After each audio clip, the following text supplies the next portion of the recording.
ეს არის ეჩო, რომლითაც შიგნით ჯარას გასვას უფთავებდით. შემდეგ აქ სწორი ადგილებს ასეთი ჩვეულებრივი სულით, სწორი ადგილებს გაუწმინდავდით და უკვე მზად იყო ტყეში შესადგმელად. მერე წავიღებდით ტყეში და შევდგამდით ხეებზე.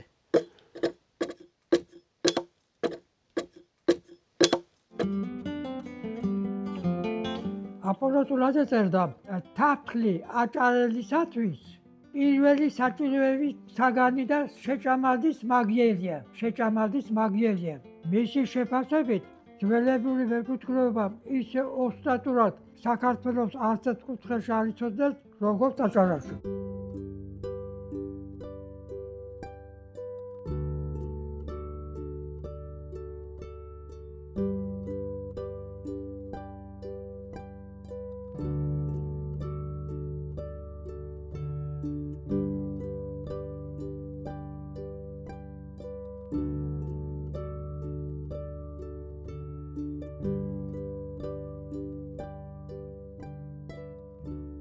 ბორჯომში სოფელ საკირეში ჩატარებული არქეოლოგიური გათხრების შედეგად ძველი წელთაღრიცხვის მე-4000 წლეულის შუა ხანებით დათარიღებულ ყორღანში აღმოჩნდა კერამიკული ჭურჭელი 5500 წლის წინანდელი თაფლით. ლაბორატორიულმა კვლევებმა დაადასტურა, რომ ესაა მსოფლიოში უძველესი თაფლი. მინდა ვთქვა, რომ მეფუტკრეობა ოდითგანვე იყო გავრცელებული საქართველოში, რადგან საკირეში აღმოჩენილი თაფლის ნიმუშები უძველესია. ადრე აღმოჩენილი ეგვიპტის თაფლს გადაუსწრო 2000 წლით კიდეც და მეფუტკრეობის სამშობლოს შეიძლება ვუწოდოთ საქართველოს. საქართველო ენდემური კავკასიური მთის რუხი ფუტკრის სამშობლოა. ძველ საქართველოში განსაკუთრებულ პატივს მიაგებდნენ ფუტკარს, რომელიც ღვთაებრივ მწერად ითვლებოდა. ისტორიული წყაროების თანახმად კოლხეთის სამეფოში ჯერ კიდევ ძველი წელთაღრიცხვის მე-4 საუკუნეში არსებობდა მეფუტკრეობის განვითარებული კულტურა. ქსენოფონტეს ანაბასისის მიხედვით, ჩვენ მოგვეპოვება პირდაპირ ცნობა, რომ ძველი კოლხების სამეურნეო ყოფაში მეფუტკრეობას მნიშვნელოვანი ადგილი ეჭირა. ქსენოფონტე ძველი წელთაღრიცხვის მე-4 საუკუნე იგი აღწევს მეფუტკრეობას ძველ კოლხებში. იმ კოლხებში აი ჩვენ მოსაზრე, რომლის საცხოვრებელ არეალში დღევანდელი აჭარაში შედიოდა. კოლხებს განვითარებული მეფუტკრეობა ჰქონიათ. შინაური მეფუტკრეობა, რომელიც გულისხმობს სპეციალური ეზოკარმიდამოში სახლთან ახლოს სკების განლაგებას რაღაცა დანადგარი. რომაელი მწერალი პლინიუსიც პირველი საუკუნე იძლევა ცნობებს ქართული თაფლის შესახებ თავის ენციკლოპედიაში ბუნების ისტორია. ძველი წელთაღრიცხვის მეორე-პირველ საუკუნეებში პოლიბიუსი მიუთითებს კოლხეთში თაფლისა და ცვილის წარმოებასა და ექსპორტზე. სტრაბონი ძველი წელთაღრიცხვის პირველი, ახალი წელთაღრიცხვის პირველ საუკუნეებში წერს კოლხურ მომწარო თაფლზე, რომელიც ათრობდა კიდეც. იგივე მაისის თაფლს ვეძახით. კი, ჩვენ ვეძახით ისეთ თაფლს, რომელიც თქვათ აბრუებდა ადამიანს და ამას საომარი დანიშნულებით კარგად იყენებდნენ კოლხები. ხშირად გამოიყენებდა მაგიური დანიშნულებით, მაგალითად, აი თვალცემული ან უჟმურაყოლილი რო იყო, ან ბავშვი ბასხუნი იყო, ანუ სიარული არ შეეძლო, ასეთ შემთხვევაში შეფუტების სახით მკურნალობდნენ, ანუ თქვათ ასტამზე დაყრიდნენ ნაკერჩხალს და ზეთ თაფლის მარცვლებს, განსაკუთრებით დაღომებული, ანუ დაკრიბუჭებული თაფლის მარცვლებს დაყრიდნენ ან სანთლის ნაწილებს და ის რო კვამლი წამოვიდოდა, იმას შეუფუტებდნენ და სწამდათ, რომ ამით მოაშორებდნენ უჟმურს, ბავშვი გაივლიდა. გამოლოცვის რიტუალებშიც და ტექსტებშიც ხშირად მოხსენიებულია ეს მეფუტკრეობის პროდუქტები, იმიტომ რომ ხალხს ძალიან კარგად ჰქონდა წარმოდგენილი მათი მაგიური ძალა და ამიტომ ბუნებრივია მეფუტკრეობის ტრადიციები არქაული პერიოდიდან ჩნდება აჭარაშიც, რომელიც ძველი კოლხეთის კულტურული მემკვიდრეობის არეალია. აჭარა წარმოადგენდა მეფუტკრეობის განვითარების ერთ-ერთ მძლავრ კერას. ფუტკრისთვის ჩვენთან აჭარაში მეტად ხელმისაწვდომი და ხელსაყრელი პირობებია, რადგან გვაქვს შავი ზღვისპირეთ დაბლობის ზონა, ასევე სუბტროპიკული ზონა და ალპური ზონაც გვაქვს, ამიტომ ფუტკრის მთავრობისთვისაც ხელსაყრელია და სტაციონარული საფუტკრეებისთვისაც ხელსაყრელი პირობები გვაქვს. თითქმის მთაგორიანი რელიეფი და ახლო მონაკვეთშია, კილომეტრის რადიუსშია ის თაფლოვანი მცენარეები, რაც ფუტკრის ოჯახის სრული განვითარებისთვის საჭიროა. დაბალ ზონაში გვაქვს უფრო აკაცია, ციტრუსოვანი თაფლოვანები, შემდგომ მაღალ ზონაში შედარებით მოდის უკვე აქტიურს ვამბობ, აქტიური თაფლოვანები უკვე წაბლი, შემდგომში აქვე არის ცაცხვი და მაღალ ზონაში ძირითადი თაფლოვნები ალპური მინდვრის მდელოს ყვავილებია მრავალფეროვნებით დახასიათებული. აჭარაში მეფუტკრეობის განვითარებას ადასტურებს ონომასტიკური მონაცემებიც. მაგალითად, სოფელ ქვედაჩხუტუნეთში უბანს ერქვა მეფუტკრიეთი. მაჭახლის ხეობაში იყო სოფელი საფუტკრეთი, რომლის ყველა მცხოვრებიც ფუტკარაძე ყოფილა. მაჭახლის ხეობა ზოგადად დაწინაურებული რეგიონია სხვადასხვა სამეურნეო თვალსაზრისით და ერთ-ერთი მიმართულება აქ ძალიან კარგად იყო განვითარებული მეფუტკრეობა. მეფუტკრეობასთან დაკავშირებული უნდა იყოს სოფლის სახელწოდება საფუტკრიეთი, რომელიც მდებარეობს მაჭახლის ხეობაში, ეს არის საზღვრისპირა სოფელი. ამ სოფლის მოსახლეობა სამწუხაროდ 1946 წელს ჯერ კიდევ საბჭოთა კავშირის პერიოდში, როგორც საზღვრისპირას მაცხოვრებლები გადასახლებული იყვნენ ხელვაჩაურის მუნიციპალიტეტის სხვადასხვა სოფელში და მათ შორის ძირითადად ჭარნალში არის ჩასახლებული და დღეისათვის ეს სოფელი შეიძლება ითქვას დაცარიელებულია და რამოდენიმე კომლი სახლობს იქ. მეფუტკრიეთი მე-12-მე-17 საუკუნეების როგორც ასეთი გვარი დასახელებულია ტვეთისულთა მატიანეში რამოდენიმე ადგილას და სწორად არსებობს ვარაუდი, რომ აი ამ გვართან უნდა იყოს დაკავშირებული სოფლის სახელწოდება საფუტკრიეთი. დღეს დღვანში და საქართველოს სხვადასხვა კუთხეებში მცხოვრები ფუტკარაძეები ძირითადად თავს თვლიან მაჭახლის ხეობიდან წასულებად და სწორედაც აი ამ სოფელ საფუტკრიეთიდან წასულებად მოიაზრებენ ისინი საკუთარ თავს. სოფელი საფუტკრეთი ერთადერთი სოფელია მაჭახლის ხეობაში. ამ სოფლის სახელწოდება მოხსენიებულია ტბეთის სულთამატიანეში. ეს ძველი წერილობითი წყებიდან ნუსხახუთური შედგენილი მე-12-მე-17 საუკუნეებში ეკუთვნის ტბეთის სულთამატიანე. მეფუტკრიეთ ივანე, მეფუტკრიეთ ნიკოლოზი, მეფუტკრიეთ გიორგი, მეფუტკრიეთ თომა, სულთა მეფუტკრიეთ ივანესა და მეუღლესა მისისა შეუდგნენ ღმერთმა. აქ არის იმათი გვარები, ვისაც შესაწირავი შექონდა იმ ეკლესიაში. სხვადასხვა შესაწირავი. და იმათი სახელი და გვარია ჩამოთვლილი. და იშვიათი წერილობითი ძეგლია სხვათა შორის. სხვაგან საქართველოში მეფუტკრეობა სხვაგანით მეღვარ, სოფელს სახელი არ შერქმებია. და ახლა ნასოფლარად იქცა. ხოლო ფუტკარაძე ცხოვრობდა ყველან და დიდძალ ფუტკარსაც აშენებდნენ. ეს სოფელი კარგად მახსოვს, მე დავყოფილო დავდიოდი პატარა ვიყავ, ნათესავებიც ყოფდა იქით. საფუტკრეთი იყო ცალკე კოლმეურნება.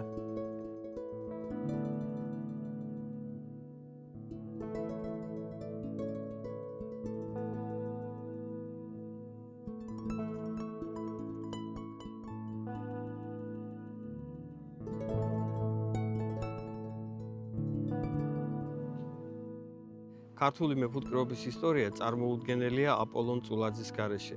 მას არაერთი ნაშრომი ეკუთვნის, მაგრამ მათ შორის გამორჩეულია ფუტკარი და მეფუტკრეობა, რომელიც იყო პირველი ქართული სახელმძღვანელო. სხვათა შორის ეს წიგნი ჯერ კიდევ პატიმრობაში ყოფნის დროს დაწერა აპოლონ წულაძემ, შემდგომ მან ოქროს медаლი მიიღო კავკასიის მეფუტკრეობის საერთაშორისო გამოფენაზე. აპოლონ წულაძემ აქ მოგზაურობდა სხვათა შორის. რამდენიმეჯერ იყო დამყოფნი. ჩემ მეზობელ სოფელში აგეროიდი რომ ამის ბაბუას იცნობდა, მოდიოდა ყავას უდუღებდა ამის ბაბუას აქ მოხსენებული მის მოგონებებში წერილებში აპოლონ წულაძეს. ეს ცნობილი მეფუტკრე იყო, ჟურნალისტი იყო, იცით ალბათ თქვენ. და აირჩია სოფელი მერჩხეთი და რამდენიმე ხანს იქ ცხოვრობდა ადგილობრივ მოსახლეთან და თვითონ იარაღი ინვენტარი წაღებული ჰქონდა და ჩართვიანს თვითონ აკეთებდა და მოსახლეობასთან მოსახლეობას წკების მომდაობასაც ასწავლიდა და შემდეგ ფუტკრის საქმეს საერთოდ.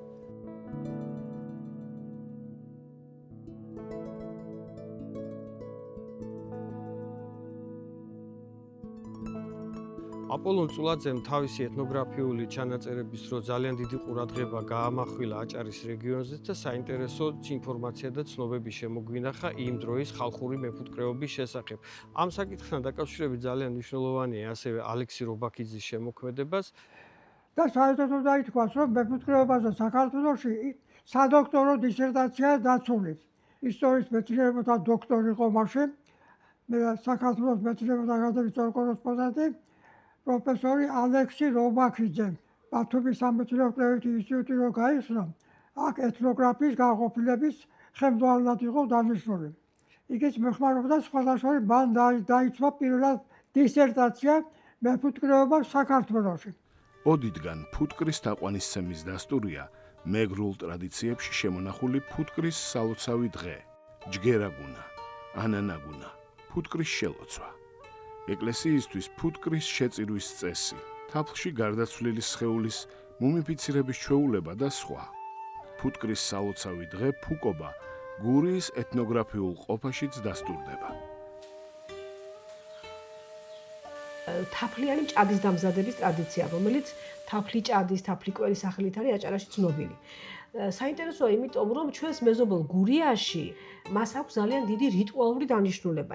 შემორჩენილია და სამწუხაროდ აჭარაში არ არის შემორჩენილი, ალბათ იქნებოდა ფუტკრისადმი მიძღვნილი დღესასწაული ფუკობა, რომლის მთავარი შესაწერავი და აუცილებელი კერძი, რომელიც მზადდებოდა, იყო სწორედ ეს თაფლიანი ჭადი. დღეს აჭარაში სამწუხაროდ ეს დღესასწაული მივიწყებულია, თუმცა სავარაუდოდ იქნებოდა, მხოლოდ თაფლიანი ჭადის გამოცხობის ტრადიცია დარჩა.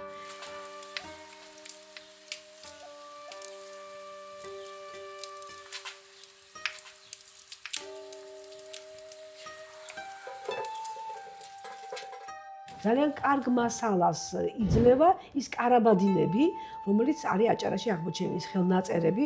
ერთი საკმაოდ ცნობილი მე-18 საუკუნის აგარელის კარაბადინი, ასე სოფელ აგარაში იქნა აღმოჩენილი და მეორე ეს არის ფემბა შერვაშიძის ნამზითვი ხელნაწერი კარაბადინი, ფემბას კარაბადინის სახელით არის ცნობილი. მაგალითად, თაფლწყალი ხაზგასმულია, რომ გველის ნაკმენის დროსაც კი ძალიან კარგი იყო, რომ შხამი გამოეყვანა ორგანიზმიდან და აჭარაში მზადდებოდა და დღესაც მზადდება და ძალიან ბევრი სახალხო მკურნალი იყენებს ამას, კვერცხის გულის, ქვილის, თაფლის და ან სხვა პროდუქტов თაფლის სანთლის ნარევს, ამას ქვია იახი და ამ იახს საკმაოდ აქტიურად იყენებდნენ ადრე მოტეხილობის დროს, მცომი მოიზილებოდა, რომელსაც შემოაკრავდნენ და ლავაშის სახელითაც მოიხსენიებოდა, იმიტომ რომ აბტყელებდნენ ლავაშივით და შემოაკრავდნენ და ეს ძალიან ხელს უწყობდა, თქვათ, ძვლის შეხორცებას თუ სხვადასხვა ტრამვას.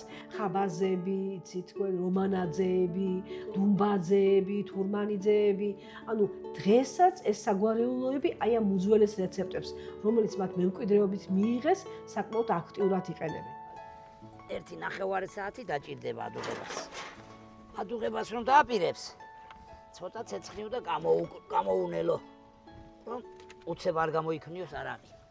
დიდი პოპულარობით სარგებლობს აჭარაში განსაკუთრებით სანთლის არაყი.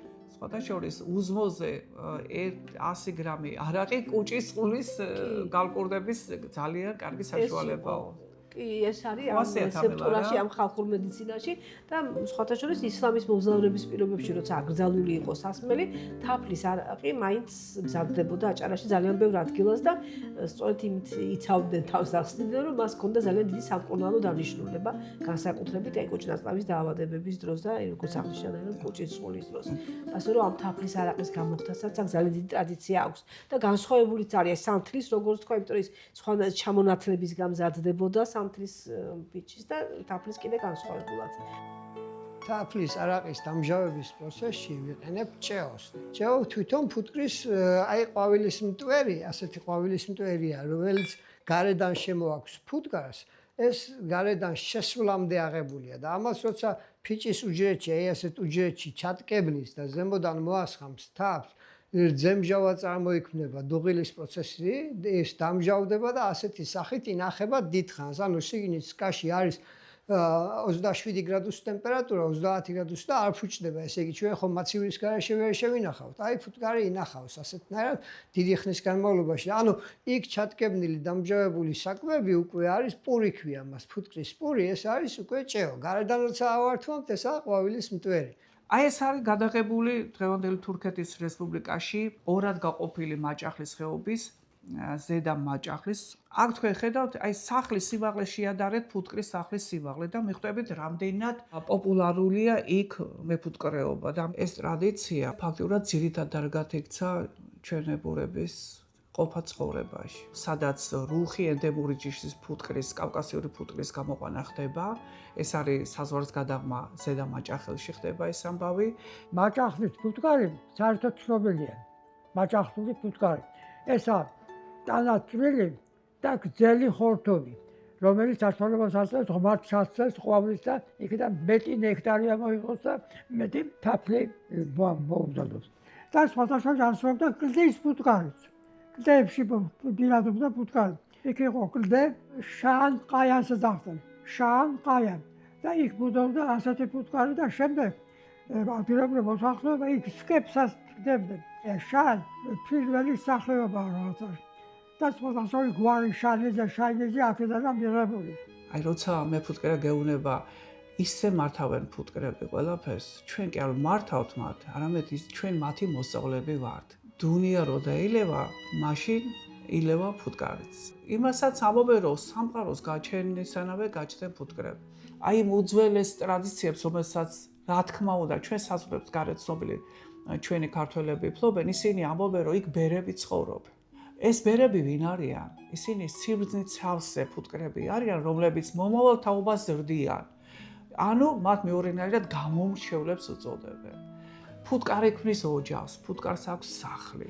ეხლა როგორ ამოწყობილი ეს სახლი? მას ყავს დაცვა, დედოფალი ვიცის დედა ფუტკარი, ყველა თავს ევლება და საშინელება როცა დედა კვდება.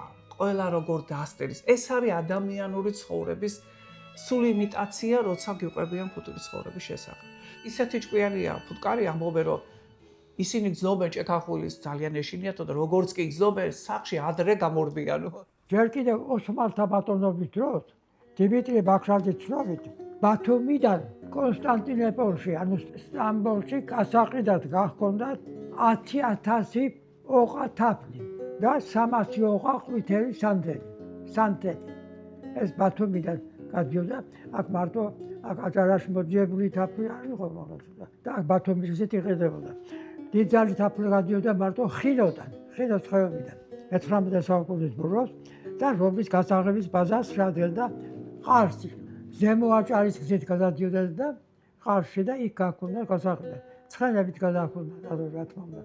და კინტრიშისა და აჭარის გზის ხეობიდანაც გაქონდა თაფლი და აქედან გატანილი თაფლით მარაგდებოდა ბათუმის, ქობულეთისა და ოზურგეთის ნაზრები. აქ გადიოდა აქედან თაფლი. ეს გახლავთ ნამონასტრევის თაფლი, ძირითადად საცხვია აქ უმრავლესობა, ეს არის ადგილობრივი წაბლი, ასევე მაისის თაფლი, მეფუტკრეობის სხვა პროდუქტები. 6 დასახელების პროდუქტი აქვს პირდაპირ მნიშვნელობით, რასაც ფუტკარი თვითონ ამზადებს, მაგრამ ესენია სანთელი, თქვა თაფლი, ყვავილის მტვერი, დინდგელი, სადედერძე, ჭეო. ეს მალამოა, რომელიც მზადდება სანთლისაგან, აი ესეთი სანთლისაგან მეუღლე ამზადებს თავისუფალ დროს სანთლისაგან და პროპოლისი, ანუ დინდგელა ჩვენებურად რო ვთქვა, დინდგელისაგან ნარევი კეთდება, რომელიც გამოიყენება ჭრილობების მალე შეხორცებისათვის და სხვადასხვა კანის დაავადებების დროს. ეს კი გახლავთ სანთელი, ასევე მრავალი წამლების სახით იყენებს ადამიანები და წამლების დასამზადებლად. სანთელთან დაკავშირებით უნდა ვთქვათ, რომ სამზითო რიტუალში აუცილებლად შედის ცვილი და სანთელი. სკაც კი მოწმდება აჭარაში, სკაც კი გაუტანიათ მზითვად. როგორც ფიქრობენ, ზიარეთი შემორჩა უკვე ოსმალობის ბატონობის პერიოდში და შემდგომ პერიოდში ჩვენთან იმ ადგილის აღსარშავ, სადაც უნდა ყოფილიყო ან წმინდანის საფლავი ან ეკლესია. ერთ ღამეს იქ გაათენებდნენ, ათებდნენ აი ამ სანთელს, აუცილებლად მათ ჰქონდათ მინიშნება. აი როგორც იტყვიან, ჩვენება ჰქონდათ. თუ როგორ უნდა განკურნებულიყვნენ, როგორ უნდა განედევნათ ეს გასაცდელი. მიყავდათ ასევე ავადმყოფებიც. ეს ყოველთვის იყო ძალიან მაღალი ადგილი. შორს ყოფითი მიწიერი ცოდვებისაგან. აი ესეთი ადგილები იყო ყოველთვის ზიარეთის ადგილი და უფრო მეტად, უფრო ცლად ეს არის ხინოს ხეობა, სადაც ხინოწმინდელი იყო. კინტრიშის ხეობას ასევე ეძახით ტრადიციულად.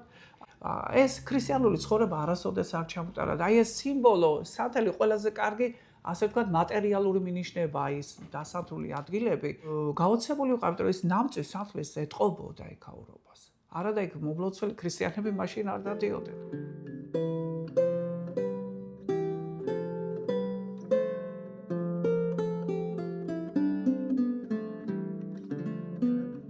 დადებობა ეს დღესასწაული, რომელიც ნიშნავს ფუტკრის სანთლით შებეჭდას. ანუ ცვილით შებეჭდვა ხდება სანთლის ყველაფრის. ფორმას, სანთელს აძლევდა ჯვრის ფორმას. არა მარტო საცხოვრებელ სახლში, არამედ იგივე ფუტკრის გასთან, იგივე საქათმესთან, ბოსელთან, ყველგან ყველა დამხმარეს. ყანაშიც. თვლიდე რომ ეს არის წლის გვირგვინი, იკვრება მთელი წელი და ახალი წელი დგება, აი ამ თველობას წინ უძღვის სწორედ ეს რიტუალი სანთლით შებეჭდა. და კარებზე, ფანჯარაზე საიდანაც შეიძლება ავისული შემოსულიყო, ეხა აღარ ვშიფრავ ამ ავსულს. ყველაფერი იბეჭდებოდა. აი ჩვენთან იყო ტაბუირებული დღეები. ეს იყო დღის დაცვის ერთ-ერთი ხალხური მეთოდი ვიტყვი, უბრალოდ მიდგომა იქნებოდა. როცა ოსმალთა ბატონობა იყო, ისინი გადიოდნენ აი ამ დღეში და იქ ფარულად ხდებოდა აი სხვადასხვა რიტუალის შესრულება და თუნდაც იგივე სანთლის შეწირვა და ეს არის ქობულეთის მუნიციპალიტეტში არსებული სოფელი გვარა არის ასეთი და ამ გვარაში არის თეთროსნის ტაძრის დანგრევები. იყო ეს რიტუალი დაფიქსირებულია, რომ იქ იყო წმინდა დღე და ამ დღეში იყო ქვა, დიდი ქვა, რომელთანაც მიდიოდნენ და წირავდნენ სანთელს. შესაძლოა ეს ქვა იყო იქ ეკლესიის ტრაპეზის ქვა, რომელიც ეკლესიის დანგრევის შემდეგ გადაიტანეს ამ წმინდა დღეში და გასაჭირის დროს მიდიოდნენ და აი ამ ქვასთან ანთებდნენ ამ სანთელს, თავის ჩამოქნილ სანთელს. ანთებული სანთელი ეს არის განსახიერება ჩვენი ცეცხლოვანი სიყვარულის, ძველი ღვთაებრივი სიყვარულის ღვთისადმი. თავარი რომ ადამიანი თავისი შრომით შექმნის, ანუ სანთელს წირავს უფალს თავისი ღვთაებრივი სიყვარულის გამოსახატავად.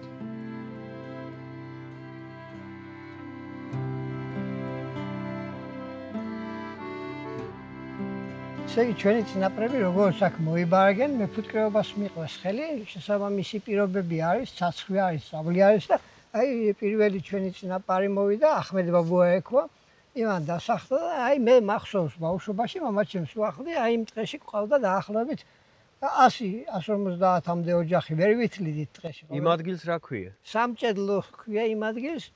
აქ მინდორში ქვემოთ იყო კოლმეურნეობის, შემდგომში უკვე კოლმეურნეობის საფუტკრე მეურნეობა, იქაც მუშაობდნენ. აი შემდგომშიც მამაჩემმა გააგრძელა ეს საქმიანობა და მეც გადმომედო, ანუ წინაპრებიდან მოგხსნევს ეს მეფუტკრეობა. დიდი ბაბუა სოფელში ნამონასტრებში ყოფილა. სოფელი როცა ასე გაჩნდა 40 წელი დიდი ბაბუას მარტო ცხოვრია სოფელში და როცა თვითონ მარტო ცხოვრობდა მაშინ ქონია იქ სკენი იმ დროსაც. ეკლესიების ნანგრევები არის დღესაც და იქაურ სოფელშიც ბევრი ბუხრის ქვა და ბევრი ისეთი ტაბანის ქვა და რაღაცები არის გათვლილი ნაპოვნი და წყაროებით ის ადგილი სპეციალურად შეარჩია ალბათ და შეიძლება მასაც გაგონილი ჰქონდა რომ იქ ნამონასტრები ადგილი იყო და ალბათ იმიტომ აარჩია ის ადგილი. რა გამორიცხულია მსკების დადგმა იმით განაპირობა რომ გაგონილი ექნებოდა მონასტერში ყავდნენ მსკები ალბათ. არსებობდა სამი ფორმა, სამი საფეხური მეფუტკრეობის განვითარებაში. პირველი იყო ტყიური მეფუტკრეობა, მეორე ნახევრადტყიური და მესამე შინაური. თავდაპირველად იყო ველური მეფუტკრეობა, რომელიც ტყეში ნახულობდა ადამიანი, ღრუიან ხეში, ასე ვთქვათ, გაცოცხლებული ფუტკრის ოჯახს და მოჰქონდა მარტო თაფლი. ფიქრობ, რომ ჩვენი წინაპარიც როცა მოშორებით გადაბარგდა, ახალ მოსახლეობა დაიწყო, 40 წელი მარტო იცხოვრა, ასეთნაირ ველურ მეფუტკრეობას ეწეოდა. ხეფუტკარა ბინადრობდა მაღალ, ფუღუროიან ხეებში. ხეს მოჭრიდნენ, რათა ფუღუროდან თაფლი ამოიღოთ, ან თაფლს ხეზევე ხილავდნენ. რადგან ეს პროცესი ხშირად ფუტკრის განადგურებას იწვევდა.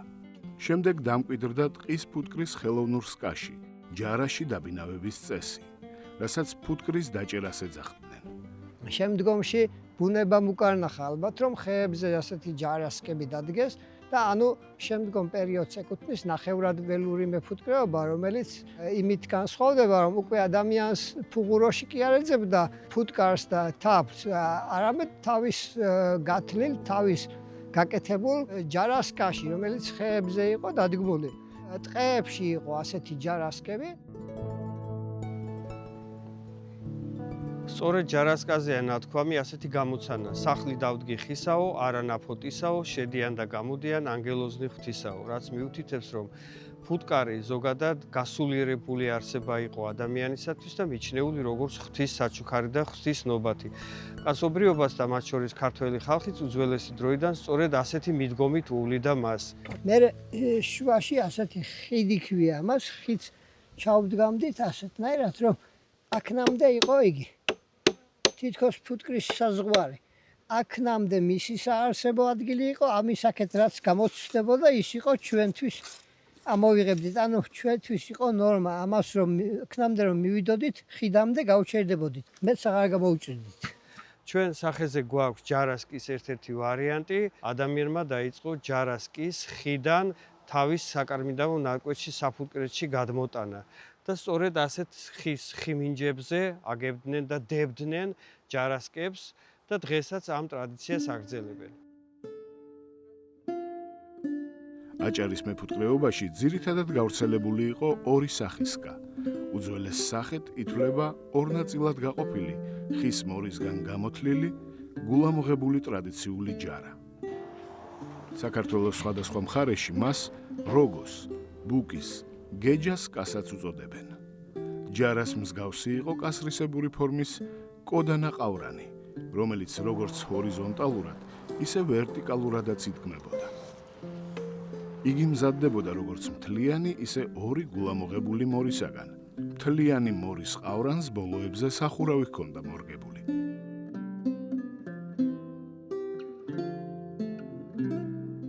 ყარაულები დგანან აქ ყოველთვის. ყარაულები დგანან მეთქი შესასვლელს.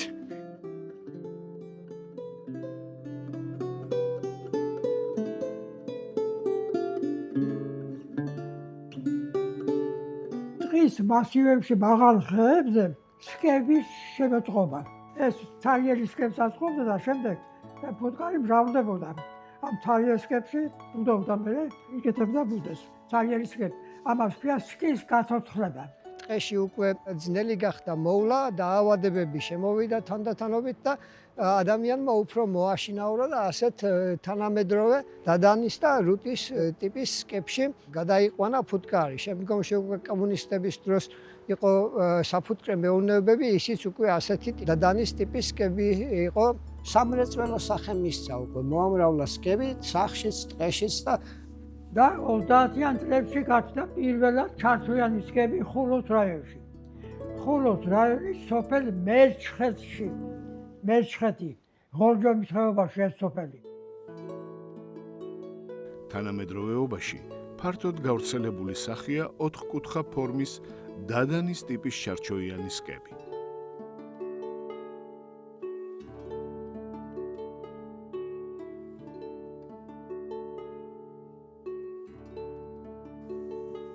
ამ სახის სკები საქართველოში დაახლოებით მე-19 საუკუნის ბოლოდან ვრცელდება.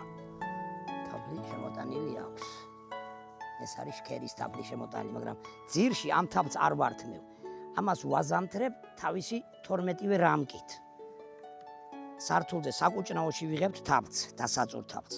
ძირის თაბლი მას ჭირდება საზამთროდ, გასაზამთრავად. ნუ თავი გაიტანოს. ოჯახებმა.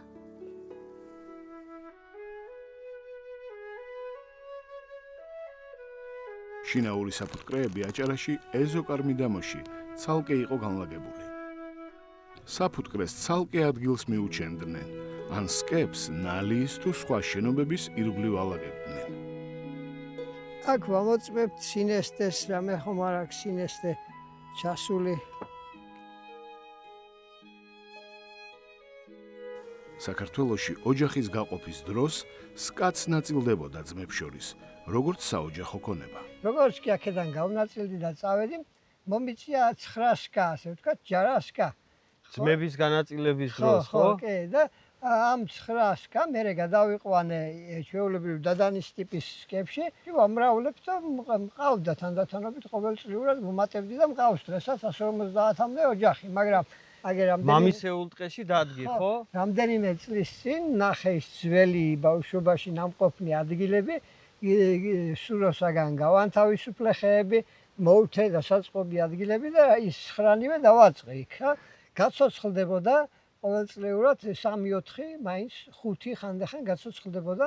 შეშის ერთად ჩამოვიტანდი, მე გადავიყვანდი ასეთ სკებში, უკვე გზა მანქანის მისადგომი აღარა გზა გაფუჭდა და დავანებე თავი. ან უნდა დატოვო, როცა ტყის წესია საერთოდ, თუ იქ ცოცხლდება სხვისი წამოსული მართვე თუ შენისკა გაცოცხლდა, შინ აღარ უნდა წაიღო, უნდა დატოვო. ყოველთვის იქ უნდა დატოვო. ო, რომ შენიც რომ მისცემს მართვე სხვისისკა გაცოცხლდეს. აი ჩემს ეზოში სოფელ ზედაჩხუტუნეთში ჩვენ საფუთრე ვქონდა, საფუთრე 20 გაიყო. ერთი შემთხვევა იყო ცარიელს ხაში სხვაგან მობინადრე ფუტკარის შევიდა. ბინადარი ფუტკრეობა რომელზეც სკებია განლაგებული, ისიც ფუტკრის ყრა ეწოდებოდა, ფუტკრის ყრა და შემდეგ მოლეკვა ჭირდებოდა ამ ფუტკრის მოლეკვა.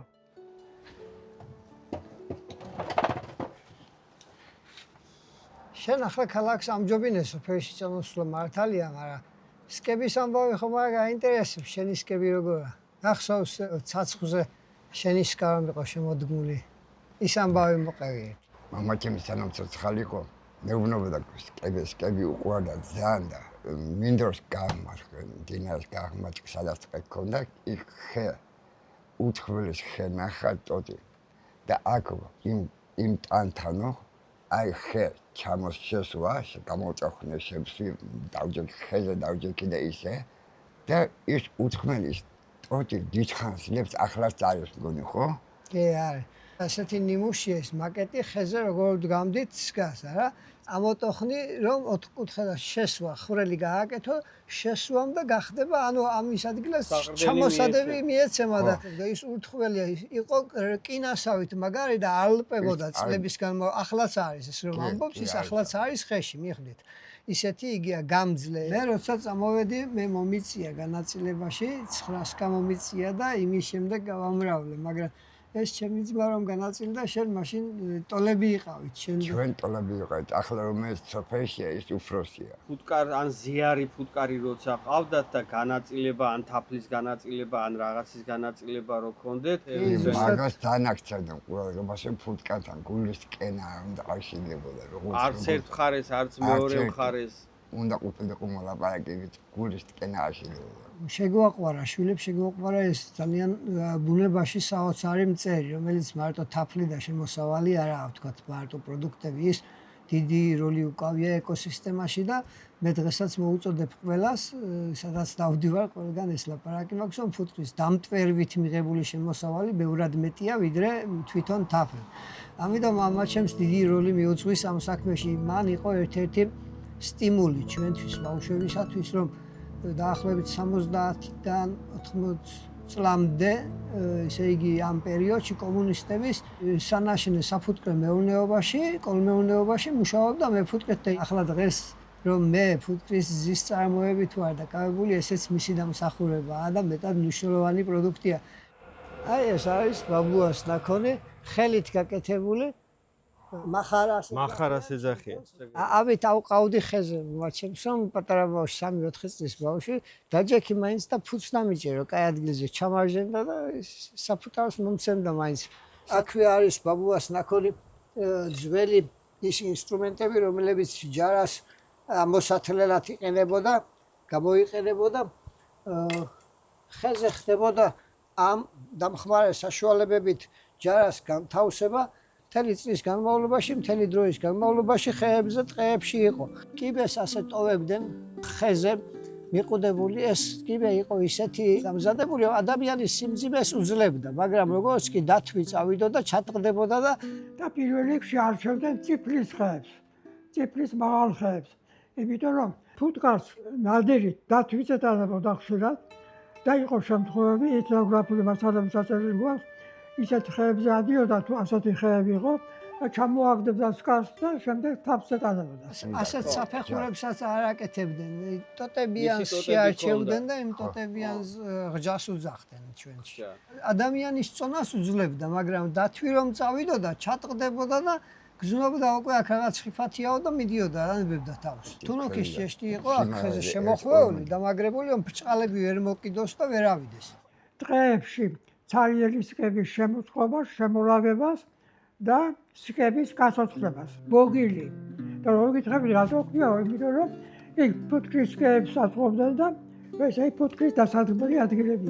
აი მაგალითად ხინოს ხეობაში, ხინოში, ღორჯომის ხეობაში, მაჭახლის ხეობაში გავრცელებული იყო, ჭვანის ხეობაში, მერისის ხეობაში უფრო მეტად.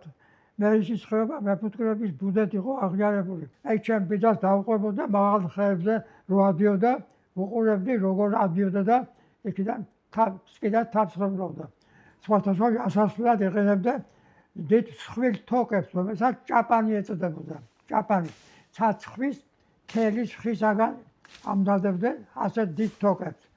და იმით არ ხოდათ სკების ხეზე, და რომ მე მიკვირდა და თვალებს ხოჭავდი, ფეხი არ მოუწევს და არ ჩამოვარდეს.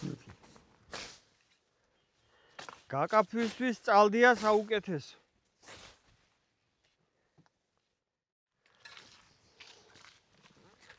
წესად იყო ზამთარში მარტის ბოლომდე გავამზადებდით სკებს. მამაჩემს ვეხმარებოდი ბავშვობაში.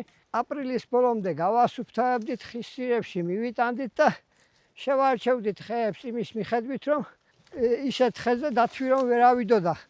და ყოველ სეზონზე ვუმატებდით სკების რაოდენობას. თანდათანობით ცოცხლდებოდა.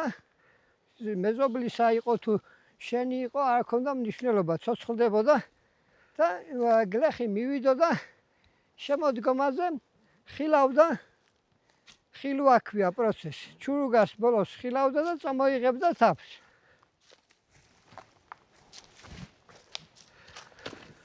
აი მოვედით. მოვედით და მოვამზადოთ ჩვენი ასე ვთქვათ საშუალება. მახარა. ეგრა არის? ამას უძახიან კომბალი. კომბალი. ამას ქვია აკალთვა, აკალთავდნენ ასე ძველები.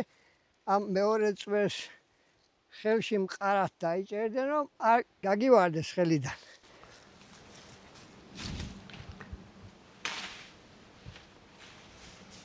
ასე მოახერხებდნენ ჩვენი ძველები.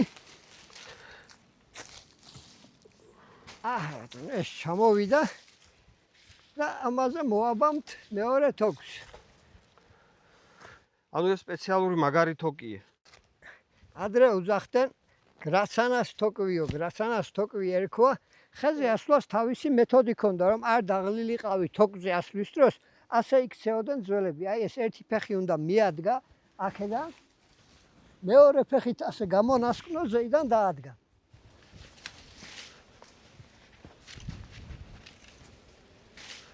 მე მოუნაცვლებ, დიგახა ისვე.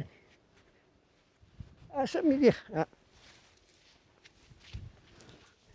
აკაც თავისი ის ქონდა. ფეხით. გადაახვევო, მე იტანო თავი.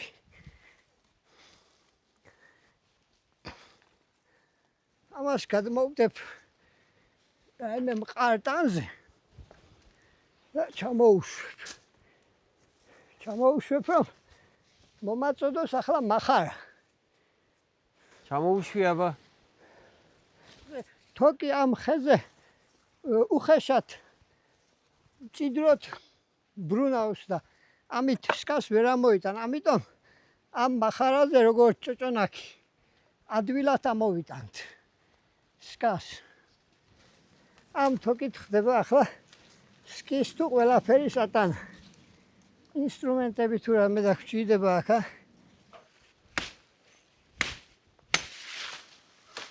Вот так.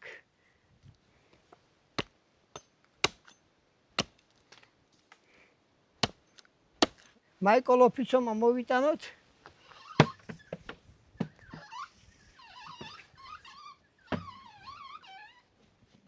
ასე. გაიმოწყობილობა რა, ჭოჭონაკი.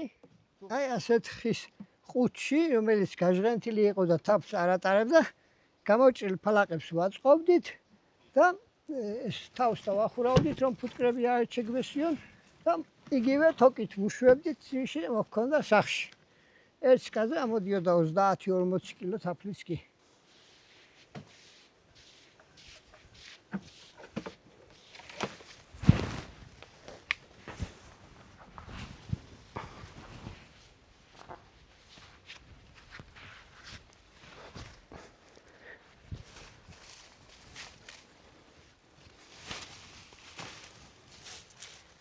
ესეც იქნება.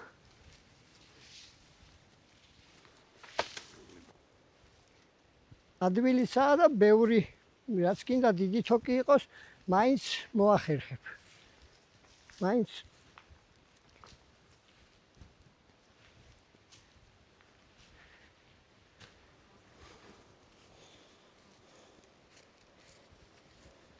მე-19 საუკუნის დამდეგს გაზეთი ივერიაში გამოქვეყნდა ასეთი საინტერესო ცნობა, რომ ამ ხეობის ერთ-ერთ სოფელში, ეფრატში, სოფელი ეფრატი, მაჭახლის ხეობის სოფელი ეფრატი, ეს არის თაველის დღეებში, გაზეთში ასე წერია სიტყვასიტყვით, ზედა მაჭახლის თაველის დღეებში ისეთი ხეები ყოფილა, რომელზეც 20-30-მდე სკაი ყოფილა შემოდმული. ამ სოფლის ერთ-ერთ ცხოვრობს ჯარდენიძე. წიფლის ხეებზე და შინავ საფუძვლებში 200-მდე სკახოლია ხეებზე შემოდმული და თაფლის მეპატრონე ღალიანოვის პირობებში ერთი სკიდან იღებდა 30 ოყამდე თაფლს. აი ხილოში ცხოვრობ ქათამაძეს ამავე პერიოდშია. ბაქრაძეს აქვს აწერილი მე-19 საუკუნის ბოლოს. ტყეებში და შინავ საფუძვლებში 300-მდე სკახოლია ერთ მეფუტკრეს. იმ დროს, როდესაც ხილო ბუღარდირობით რო თითქმის დაიცალა, ეს კაცია ფუტკრის სიყვარულით არ წასულა ადგილზე დარჩენილა და მეფუტკრების საქმეს უძღვებოდა. ისეთი დიდი სიყვარული ჰქონდა. ამის შესახებ ცნობას გვაწვდის დიმიტრი ბაქრაძე.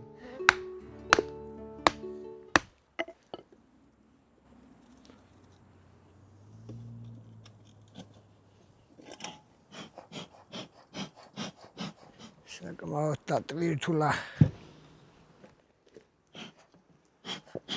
ახლა ეს იქნება ამის აღება საკმაოდ ძნელი, მაგრამ ნახოთ. ჩემი ძალა თუ მეყო. ყოჩ კარგად შეუსიათ. ახლა ასე ხდება ფუტკრის უკან გარეკვა. განთავისუფლება ფიჭების. ეს თვითონ აშენებს ყველაფერს, აქ დინდგელაც ამტვერიცა, ჭეოცა. ხო და წელიწადში ერთხელ ხდება თაფლის აღება. ამიტომ უფრო ფასობს ჯარას თაფლი. ამას იმისათვის ჩაუგებთ, რომ ძირში ზედმეტი თაფლი არ შეიწუნძგლოს.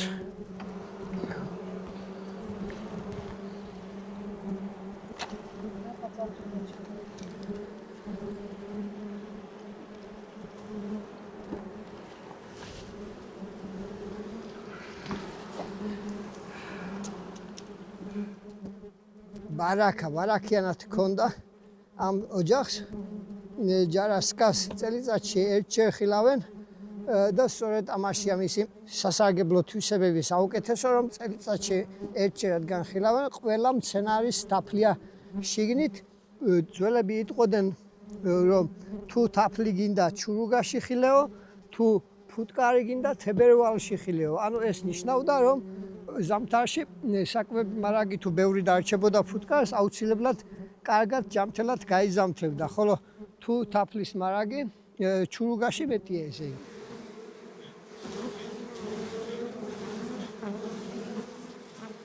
საკმაოდ ძიმეს კარი გაშენა ღმერთმა.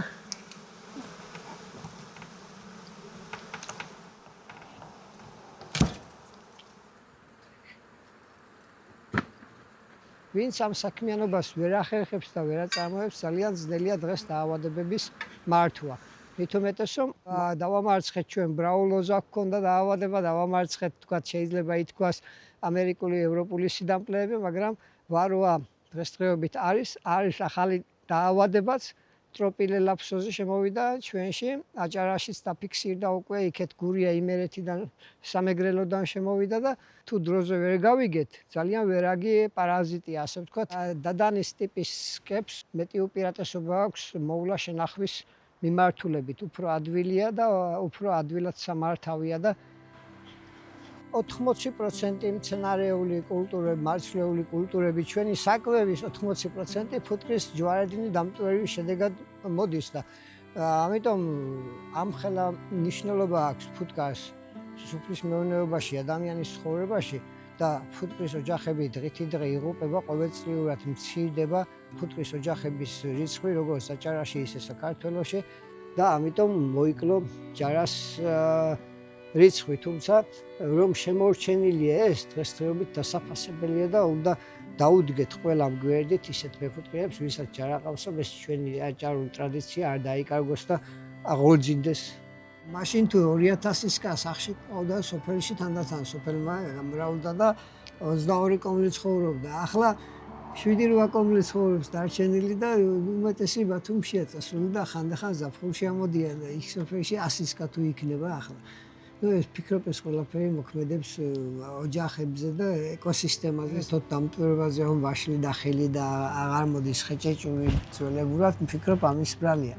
40 წელი ბაბუა უმეზობლოდ ცხოვრობდაო, ამას მინდა ხაზი გავუსვა უმეზობლოდ იქა ტყეში მიიბარგა, ანუ აქედან დაავადებებს გაექცა და შორს გადავიდა, მაგრამ არ უჭირდა იმის გამო, რომ თაფლი ქონდა, ესე იგი თაფლი ქონდა, საკვები ქონდა, შემოსავალის წყარო იყო ოჯახებისთვის ძირითადი მახსოვს ბებიაჩემიც ბავშვობაში ყოველ ჯერზე მოიტანდა დიდი იმით თასით თაფს, რომ გვეჭამა ბავშვებს. ახლა ჩვენ გვაქვს და გვავიწყდება რაღაცნაირად. მაშინ უფრო იყო ეს ტრადიცია.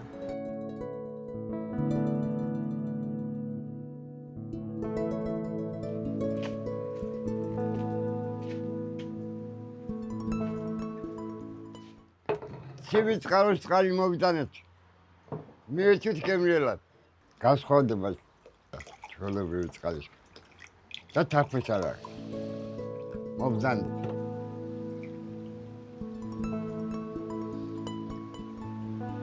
ბანორეზო, ბუზი ყველა ბზუისო, ფუტკართან ყველას ტყუისო. მოდი ამ ჭიქით ყველა მეფუტკრეს გაუმარჯოთ თქვენი თამადობით. უფალმა შემწეობა მოგცეთ, სიკეთე ღმერთმა ხელი მოგიმართოთ, მარჯვენა დაგილოცოთ და ძალიან ბევრი თაფლი მოგცეთ. გაგიმარჯოთ. გაიხარა, თუმცა მადლობა. წარმატებები ქართულ მეფუტკრეობას. წარმატებები როდი. გაიხარა.